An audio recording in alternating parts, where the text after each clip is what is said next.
Yardening update, February 1st, 2020.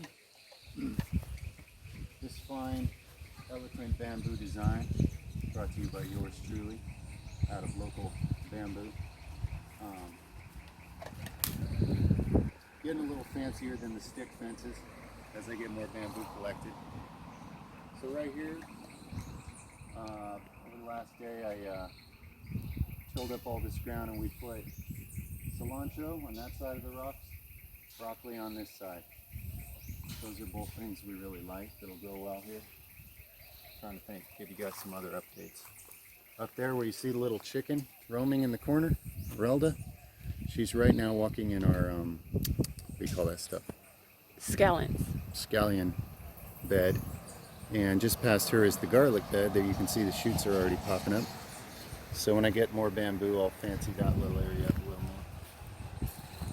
And then all along our fence line, starting from the telephone pole there, power pole, up to, well, where the scallion bed is, along the fence line planted bell peppers so they can grow up through the fence, kind of make the fence look nicer and share some bell peppers with the neighbors. They're climbing type vine type plants, so they should enjoy the fence.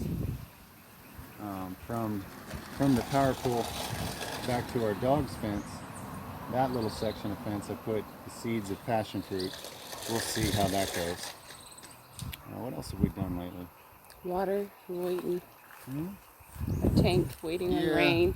Just trying to think of all the things we've planted in the last 3 days, probably. Oh yeah, this whole area. Oh, parsley and basil. Parsley and basil are mixed now into this dirt all around our cacao trees, our little cacao trees.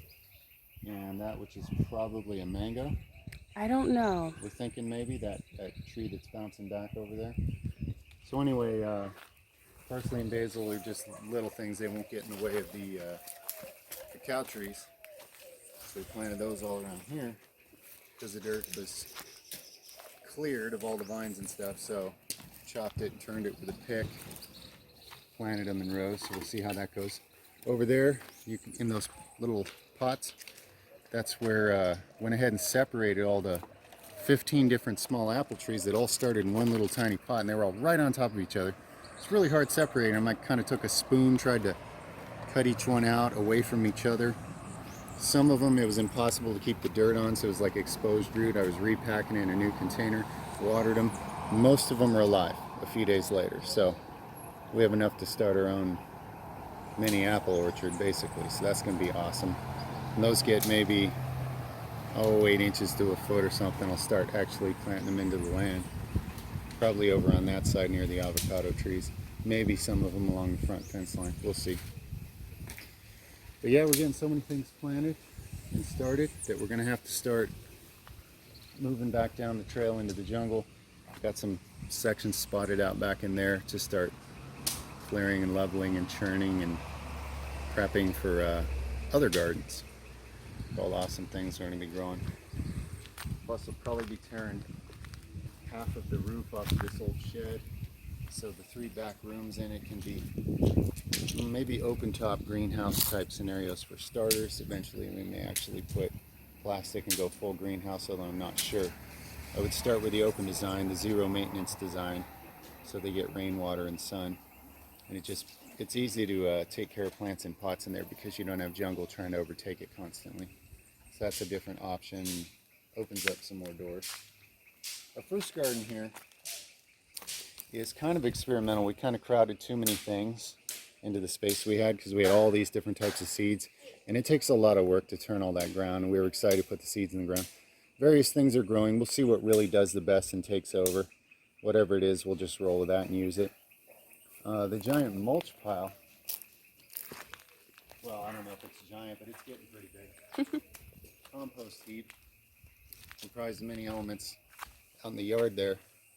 I've been adding some dirt to it also, but when it's more rotted and prepared, we're going to plant a lot of watermelon seeds in there and then let the vines reach out through the yard and spread and grow watermelons all over the place.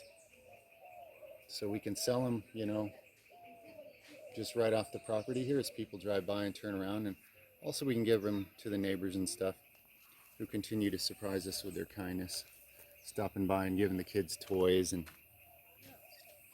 so yeah, That's a yardening update. As you can see, a lot of the grass I chopped down, whenever the last update was, it's already grown back.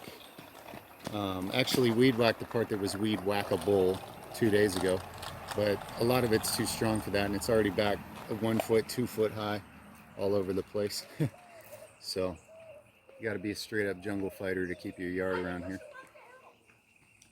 But anyway, there's always more things we planted than I managed to remember, but that's some of the basic updates. This here is just trash from turning the ground. Well, you can show them. You turn the ground, you find a lot of old trash buried under the jungle, and we're separating some of it for recycling, separating some of it for useful things to actually use, and some of it's just trash we throw away. Plus I find a lot of rocks in the ground we can use for decorating and borders, and like that rock garden there. Let's look at the rock garden. I'm semi-proud of the rock garden. It's kind of getting big now. It's a rock garden. We're growing rocks to eat. I don't know why it's called a garden, but anyway. We got some nice big clunkers in there now. It's coming along nicely.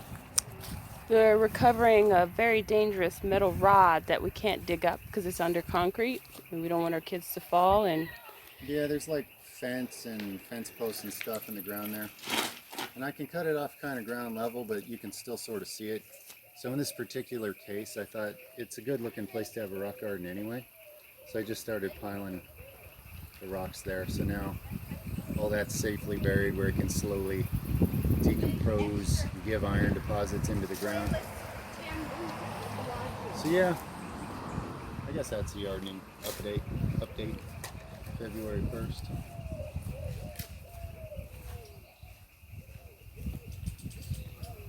Banana trees are looking pretty good along the front fence line there. Seems like most of them are alive.